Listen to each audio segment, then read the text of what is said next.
Kamala Harris. Let's have a good debate. Nice to see you. Have fun. Thank you. Welcome to you both. It's wonderful to have you. It's an honor to have you both here tonight.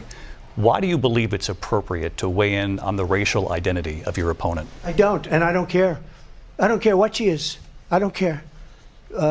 You make a big deal out of something. I couldn't care less. Whatever she wants to be is okay with me.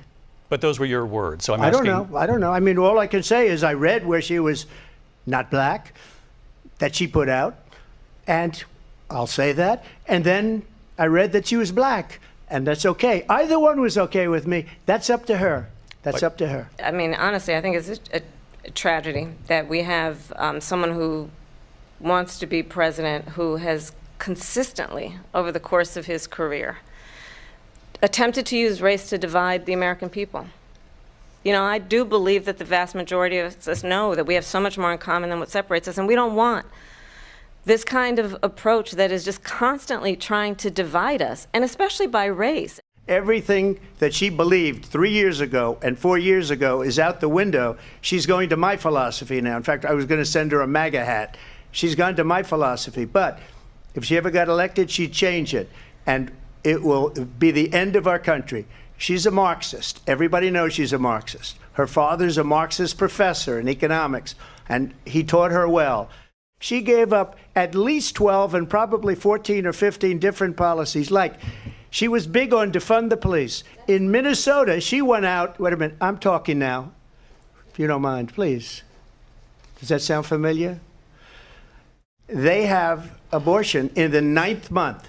They even have, and you can look at the governor of West Virginia, the previous governor of West Virginia, not the current governor, who's doing an excellent job, but the governor before, he said the baby will be born and we will decide what to do with the baby. In other words, we'll execute the baby. There is no state in this country where it is legal to kill a baby after it's born.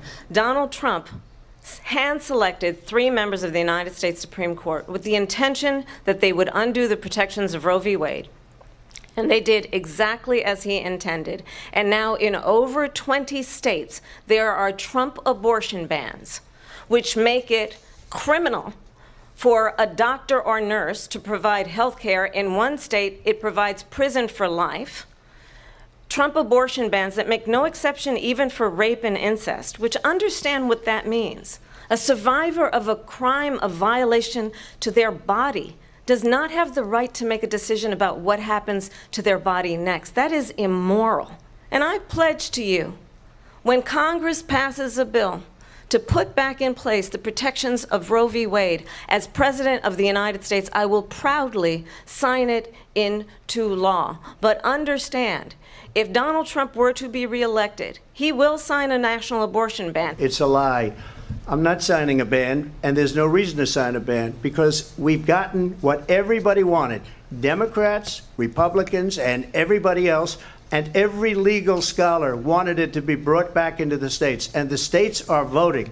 And it may take a little time, but for 52 years, this issue has torn our country apart, and they've wanted it back in the states. And I did something that nobody thought was possible. The states are now voting. What she says is an absolute lie. And as far as the abortion ban, no, I'm not in favor of abortion ban, but it doesn't matter because this issue has now been taken over by the states. Would you support any restrictions on a woman's right to an abortion? I absolutely support reinstating the protections of Roe v. Wade. And as you rightly mentioned, nowhere in America is a woman carrying a pregnancy to term and asking for an abortion. That is not happening. It's insulting to the women of America. What we will do is we're looking at different plans. If we can come up with a plan that's going to cost our people, our population, less money and be better health care than Obamacare, then I would absolutely do it. But until then, I'd run it as good as it can be run. So just a yes or no, you still do not have a plan? I have concepts of a plan. I'm not president right now. But if we come up with something, I would only change it if we come up with something that's better and less expensive. And there are concepts and options we have to do that. And you'll be hearing about it in the not too distant future. I'm going to actually do something really unusual, and I'm going to invite you to attend one of Donald Trump's rallies, because it's a really interesting thing to watch. You will see during the course of his rallies, he talks about fictional characters like Hannibal Lecter. He will talk about windmills cause cancer. And what you will also notice is that people start leaving his rallies early out of exhaustion and boredom. And I will tell you, the one thing you will not hear him talk about is you. You will not hear him talk about your needs, your dreams, and your desires. And I'll tell you, I believe you deserve a president who actually puts you first, and I pledge to you that I will. We have the biggest rallies, the most incredible rallies in the history of politics. That's because people want to take their country back. Our country is being lost. We're a failing nation. In Springfield, they're eating the dogs, the people that came in. They're eating the cats. They're eating the pets of the people that live there. And this is what's happening in our country, and it's a shame. I just want to clarify here. You bring up Springfield, Ohio, and ABC News did reach out to the city manager there. He told us there have been no credible reports of specific claims of pets being harmed, injured, or abused by individuals within the immigrant community. Crime here is up and through the roof. Despite their fraudulent statements that they made, crime in this country is through the roof. And we have a new form of crime. It's called migrant crime. And it's happening at levels that nobody thought possible. President Trump, as you know, the FBI says overall violent crime is actually coming down in this country. Well, I think this is so rich, coming from someone who has been prosecuted for national security crimes, economic crimes, election interference, has been found liable for sexual assault, and his next big court appearance is in November at his own criminal sentencing.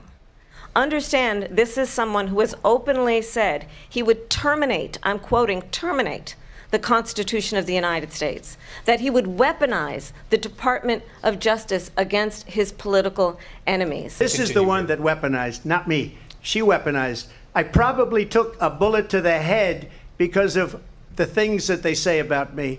They talk about democracy. I'm a threat to democracy. They're the threat to democracy. In the past couple of weeks leading up to this debate, you have said, quote, you lost by a whisker, that you, quote, didn't quite make it, that you came up a little bit short. I said that? Are you now acknowledging that you lost in 2020? No, I don't acknowledge that at all. But I you said did that say sarcastically. That. You know that.